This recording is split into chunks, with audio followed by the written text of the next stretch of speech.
Hey, let's set it off today with 5 more budget commanders. I had a really nice weekend, lots of basking in the sunless nightmare of northeastern United States. It's just a tundra, brother. I can see why Nordic country's chief export is death metal, dude. It's depressing. But I did have the chance to play some commander. Played against a particularly budget-conscious fella by the name of Gludak the Destroyer.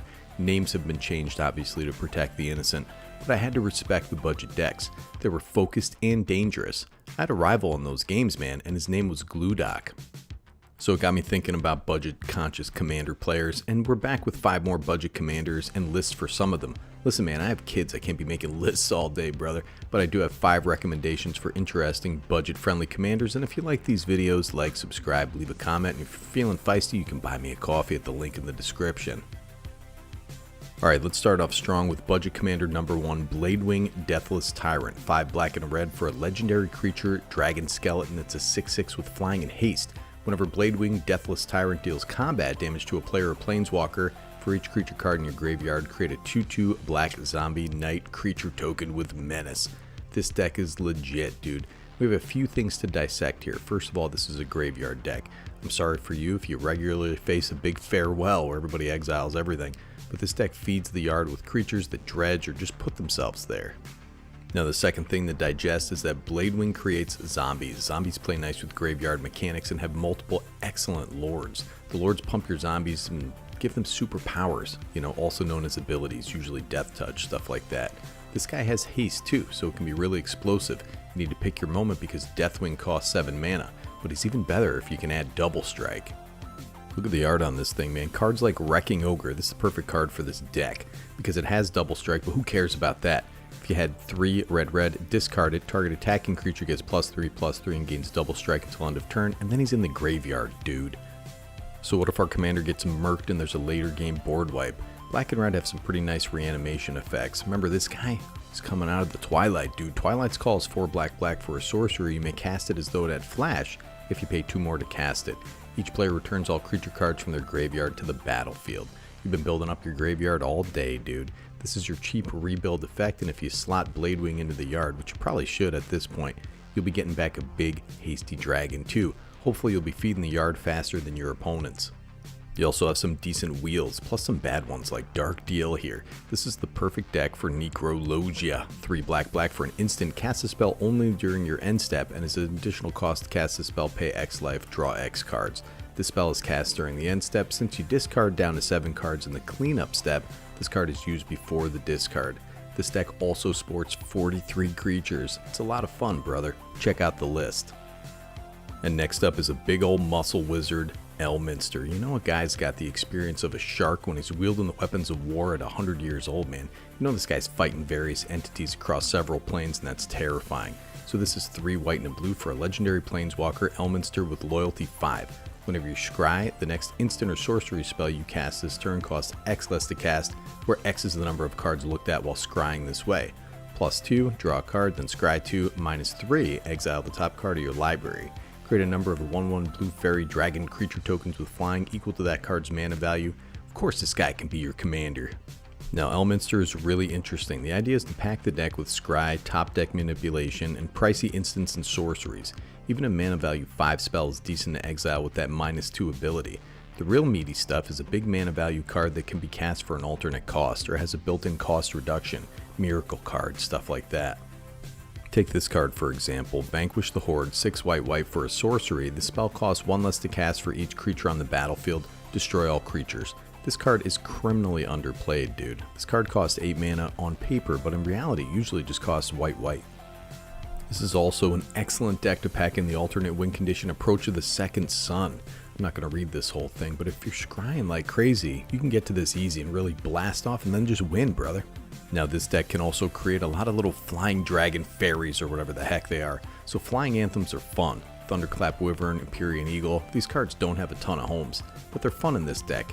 And then you have Iniaz the Gale Force. Look at this guy, 3 blue for a legendary creature, Jin. It's a 4/4 with flying. Has 2 and a hybrid Azorius. Attacking creatures with flying get +1/+1 until end of turn, which is fantastic. Whenever 3 or more creatures you control with flying attack, Each player gains control of a non-land permanent of your choice, controlled by the player to their right. Now you're choosing, this doesn't target, brother. Give your opponent a stupid fairy token and take their best permanent. Doesn't matter if it has hexproof. And this is also a great deck for Sephara Sky's Blade, dude. Go to Sephora with Sephara and then you're gonna have a good time, brother. 4 white, white, white for a legendary creature, Angel. It's a 7/7. You may pay 1 white mana, tap 4 untapped creatures you control with flying rather than pay the spell's mana cost. As flying and lifelink, other creatures you control with flying have indestructible. I still think this lady looks like a character from the 7 Deadly Sins anime, but this is the ultimate flying creature payoff, and the alternate cost is bonkers. Plus, it doesn't matter what you exile off the top with Elminster, it doesn't have to be an instant or sorcery, and this card costs 7. So if you exile it, you can create 7 little guys.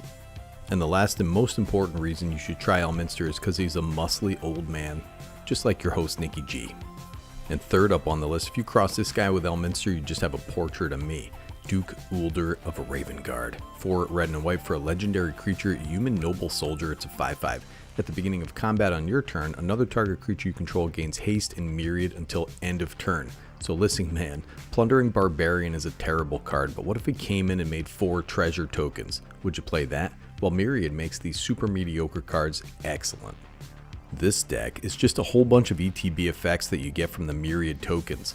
We also have some sacrifice outlets like Goblin Bombardment and the old buddy out there, Brian Stoutarm. You're going to get value before the tokens go poof in the night, brother.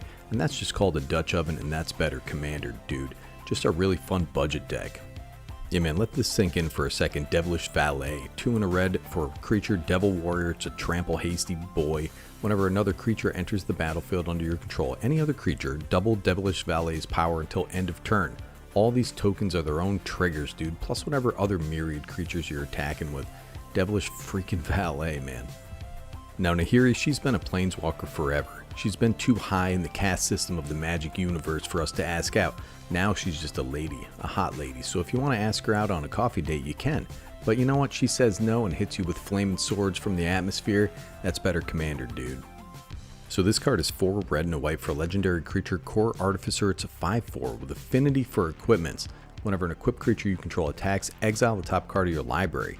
You may play that card this turn. You may cast equipment spells this way without paying their mana cost. Come on, dude. This deck is just all the Boros equipment legends, cheap equipment, couple lands. You don't need to spend $50 on swords, ice, and fire, or whatever the heck they are. You can splurge on some if you want, but cheap is fine too. It's fantastic, fun. It's a threatening commander that can get up and run for cheap. Astor, Bearer of Blades, get in there, dude. Sram, Pimp of the Sacred Workshop, get in there, buddy. Balin, Wandering Knight, get on the bus, you hot little cat. And next up we have a hot little elf from the forest. She's probably smarter than your girlfriend too. Meria, Scholar of Antiquity. 1 red and a green for a legendary creature, Elf Artificer. It's a 3/3. Tap an untapped non-token artifact you control, add green. Tapped 2 untapped non-token artifacts you control, exile the top card of your library. You may play it this turn. Look at this hot little woodland minx, brother. This has ramp and impulse draw built right in as long as you're playing cheap equipment.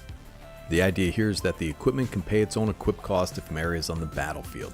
And Meria is just a small little lady, and as such isn't tremendous at wearing the equipment, so slap out underappreciated cards like Phyrexian Hydra. This is a 7/7 with Infect, dude. This can be a knockout blow if you use pump equipment, give it evasion, give it haste, dude. Little underappreciated cards like this go great in this deck. Now consider the brass knucks out there, dude. 4 generic mana for an artifact equipment. Whenever you cast a spell, copy it. The copy becomes a token. Equipped creature has double strike as long as 2 or more equipment are attached to it, has equipped for 1. So you play this with Meria out there, it pays its own equip costs and benefits the equipment and creatures that care about the number of artifacts and equipment you control. There are also some pretty nice creatures that take advantage of Meria's second ability, like Valdorn out there. I originally had this deck down to $25, but some of the cards have blown up quite a bit. Alright, we got one little bonus because this is better commander, dude. It's not just commander. Ovika Enigma Goliath is 5 blue and a red for a legendary creature, Phyrexian Nightmare. It's a 6/6 with flying. Has ward 3, pay 3 life. Whenever you cast a non-creature spell, create X 1/1 red Phyrexian Goblin creature tokens where X is the mana value of that spell. They gain haste until end of turn. I faced this commander the other day. This is a great budget commander for a few reasons. I know this is 7 mana, but it has that nice ward ability. So this card cares about non-creature spells. You can cast anthems, you can cast spells that make other goblins little instants and sorceries, you can cast Stoneforge Masterwork out there, man. Get this on a hasty goblin and bang in. You can go with instants and sorceries, pack your deck full of interaction, and build a board state while stymieing your opponents. It's just a wide open freak show that makes hasty little goblins, dude. Put Coat of Arms in here, by the way. This card is slept on and bonkers. Anyways, I hope life finds you well out there in the internet. Remember, I'm thinking about you, alright? I'm watching you through your basement window as you hit the like and subscribe buttons in the night. And I want you to sleep well, okay? Know that I'm taking care of you. Nikki G loves you. This is Nikki G from Better Commander, signing off.